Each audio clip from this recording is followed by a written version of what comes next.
የሰላምዬ አባት ተመለሰ። ሰላምዬ የሀና አባት አደጋ ውስጥ ነው ብለው ስለነበረ ተመልሶ መጥቶ ዶክተሩን አናገረው። ተምቹ ብሩን ተቀበለ። 200,000 ብሩን ካላመጣችሁ ብሎ ብሩን በግማሽ ተቀበላቸው። ሰላምዬና ምላሴ ሀንዬን አስደሰቷት። ነገር ግን ወይዘሮ ሜላት በጣም ተናደደች። እንደ አቅፈዋት ሲሳሳቁ ስታይ በጣም ተናደደች። ሰላም ሰላም ይቻናል ቤተሰቦች እንዴት ናችሁ? ሰላማችሁ ብዝት ይበልልኝ። ሀንዬ ዛሬ ተደሰተች። ምላሴ መጥቶ አያት። የሕክምናውንም ወጪ እነሱም እንደሚያግዟትና ምንም እንዳትጨነቅ ነገራት። የሰላምዬ አባት ዶክተሩን አናገረው። የሀናን አባት ወጪ እችላለሁ ሲል ነገረው። በእርግጥ ልጆቹም ብር ፈላልገው የሀንዬን አባት ሊያሳክሙ እንደሚሯሯጡ በፍጹም አያውቅም። በእርግጥ እንደታመሙና በጣም በጠና እንደታመሙ፣ ባለቤቱ ግን በፍጹም አላሳክምም ብላ ሕክምናው እንዳቆመች ሰላምዬ ደውላ ነግረዋለች። ለዛም ነው ቶሎ መጥቶ የሕክምናውን እንዲቀጥል ያደረገው። ሀንዬ ዛሬ በጣም ደስ ብሏታል። አዎ አባቴ በጣም እንደሚሻለው አውቃለሁ፣ እናንተ በዙሪያ ያላችሁ ብላ ምላሴን እቅፍ አደረገችው። ምላሴን በጣም ተደስቶ አቀፋት። ሰላምዬ ደስ አላት። ሁላቸውም ተቃቀፉ። ተምቹ 200,000 ብር ካላመጣችሁ እገልሃለሁ ወይም የያዝኩት ሚስጥር አሳልፌ እሰጣችኋለሁ በማለት አስፈራርቶ ነበር ከዚህ በፊት። ነገር ግን የገንዘቡ መጠን በጣም ብዙ ስለነበረ ያን ያህል ገንዘብ ለጊዜው አልሰጡትም። በእርግጥ በግማሽ የተወሰነ ገንዘብ እንዳመጡ ጠይቋቸው ስለነበረ ያንን ብር ሰጥተውታል።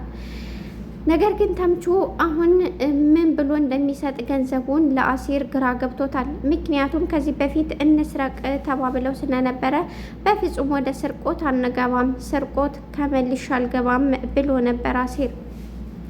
እንግዳ እያየሃቸው ይሞቱ ብለህና እያየሃቸው እንደዛ ሲመክሩንና ሲመክሩን የነበሩት አሁን እየሞቱ እያየሃቸው ዝም ብለህ ልታሳልፍና ሞት ልትጠባበቅ ነው እንዴ ብሎት ነበር።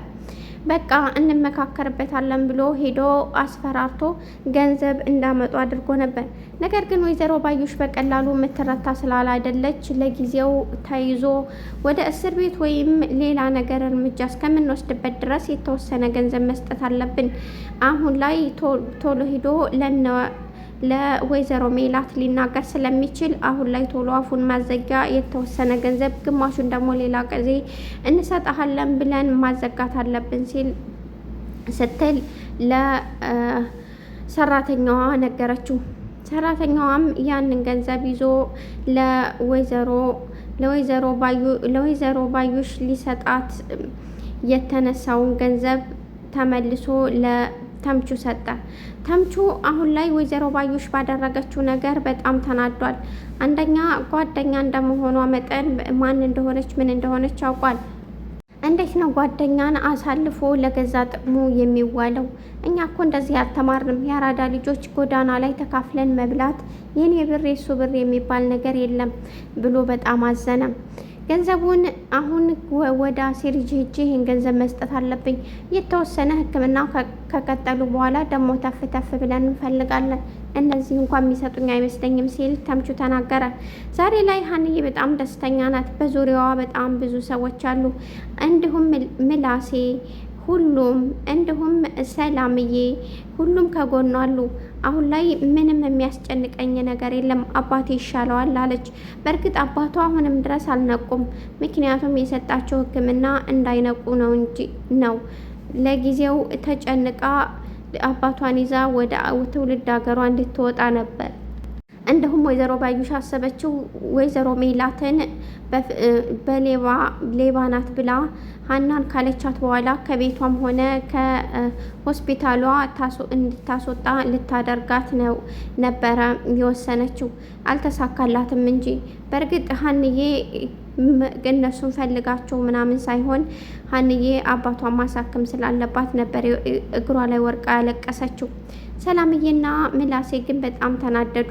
እንዳንቺ አይነት እናት ስላለኝ በጣም ነው ያፈርኩት። ሰው እንዴት ነው ሞት ውስጥ ሆኖ የሕክምና እርዳታሽን የምትነፍ ምላሴ እናቱን ተናገረ። ምላሴ አንድ ቀን እናቱን ቀጥ ብሎ አይቶ አያውቅም። በዚህ መንገድም አናግሯት አያውቅም ነበር። በጣም ደነገጠች። ሀና የስራሽን ይስጥሽ። እኔ ቤት ከመጣሽ ጀምሮ አንድም ሰላም አግኝቼ አላውቅም። ልጆቼን የቀማሽኝና ልጆቼን የቀማሽኝ አንቺ ነሽ ብላ እየተራገመ የማጉመትመት ጀመረች። ምላሴም ትቶ ወጣ። ትቶ ሂዶ ወደ ሆስፒታል ሂዶ ሰላምዬና ሀንዬ ሙዝ እየበሉ ቁጭ ብለው ባሉበት ነበረ መጥቶ ሀንዬን የጠየቃት። ሀንዬ ምላሴን ስታይ በጣም ደስ አላት። አቀፈችው። ሁሉንም ነገር አወሩ። አሁን ከጎንሽ ነን፣ አብሽሪ፣ ምንም የሚያስፈራሽ ነገር የለም፣ አባትሽ ይሻላቸዋል አላት። እሷም እርግጠኛ ነኝ አባቴ በጣም ጠንካራ ነው፣ ትቶኝ እኔም በጭራሽ አይሄድም አለች። ምላሴም ትክክል ነሽ፣ አባትሽ ጠንካራ ነው፣ አንቺን ትቶሽ ሊሄድ አይችልም አለ። እንግዲህ ውዶችዬ የዛሬው ቪዲዮ ይሄን ይመስላል። ላይክ፣ ሰብስክራይብ በማድረግ ቤተሰብ የሆኑ ወዳችኋለሁ። በያላችሁበት ሰላም ብዙ